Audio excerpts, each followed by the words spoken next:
5টি বিষয়ের কথা বলবো যা মালয়েশিয়াতে আসার আগে আপনাদের জানাটা খুবই জরুরি।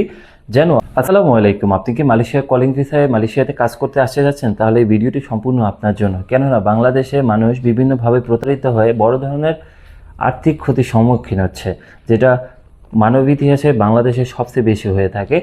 সো আমি এই বিষয়গুলো তথ্য এবং সঠিক প্রমাণসহ আপনাদের তথ্য প্রদান করে থাকব। এই ভিডিওটা নতুন হয়ে থাকলে অবশ্যই আপনারা চ্যানেলটিকে সাবস্ক্রাইব করে রাখবেন। আজকে এমন 5টি বিষয়ের কথা বলবো যা মালয়েশিয়াতে আসার আগে আপনাদের জানাটা খুবই জরুরি, যেন আপনারা সঠিক সিদ্ধান্ত গ্রহণ করতে পারেন। নাম্বার 1, এজেন্সির বৈধতা যাচাই করা। আমি আবারও বলছি, নাম্বার 1, এজেন্সির বৈধতা যাচাই করা। আপনি যে কোনোভাবেই হোক, যে এজেন্সির মাধ্যমে আসবেন, আপনার সেই এজেন্সির বৈধতা আছে কিনা মালয়েশিয়াতে কলিং ভিসাতে আনার, সেই বৈধতা আপনাকে অবশ্যই যাচাই করতে হবে। ফেসবুক পোস্ট বা দালালের কথা শুনে আপনি কখনোই ভুল সিদ্ধান্ত গ্রহণ করবেন না, যাতে আপনার পরবর্তীতে সাফার করতে হয় বা কষ্ট করতে হয়। দ্বিতীয়, আপনি যখন টাকা পয়সা লেনদেন করবেন তার একটা রসিদ আপনার কাছে রাখবেন। কোনো ক্যাশ টাকা লেনদেন আপনি করবেন না। ক্যাশ টাকা লেনদেন করলে আপনার খাতে কোনো ধরনের প্রমাণ থাকবে না। সো আপনি যেভাবেই যদি কোনো এজেন্সির মাধ্যমে আসেন মালয়েশিয়াতে, তখন আপনি একটা ব্যাংকিং লেনদেন বা অনলাইন লেনদেন করবেন, যাতে আপনার কাছে একটা রসিদ থাকে। নাম্বার 3, আপনাকে যে কোম্পানি মালয়েশিয়াতে কলিং ভিসায় আনবে তারা একটা অফার লেটার আপনাকে দিবে। সেই অফার লেটার যাচাই বাছাই করা, কোম্পানির নাম, ঠিকানা, বাসস্থান, আপনার বেতন কত হবে, বেসিক কত হবে, এই সকল বিষয় সঠিকভাবে তথ্য যাচাই করা। আপনি যদি নিজে না পারেন, পরিচিত কাউকে বা আত্মীয় স্বজনদের কাউকে দিয়ে এগুলো যাচাই করে নেবেন যে অফার লেটারটা সঠিকভাবে আছে কিনা। চতুর্থ, আপনি যখন মালয়েশিয়াতে কলিং ভিসাতে আসবেন তখন আপনি না বুঝে শুনে কোনো কাগজপত্রে সই করবেন না। আমি আবারও বলছি, আপনি যখন মালয়েশিয়াতে কলিং ভিসাতে আসার জন্য কাগজপত্র জমা দিবেন, না বুঝে শুনে কোনো কাগজপত্রে সই করবেন না। যদি না বুঝেন, তাহলে যারা বুঝে বা আত্মীয় স্বজন যারা পড়াশোনা করতে পারে তাদের দিয়ে সুন্দরভাবে পড়ে তারপরে কাগজপত্রে সই করবেন। এটা বড় ধরনের ঝুঁকির সম্মুখীন হতে পারেন আপনি।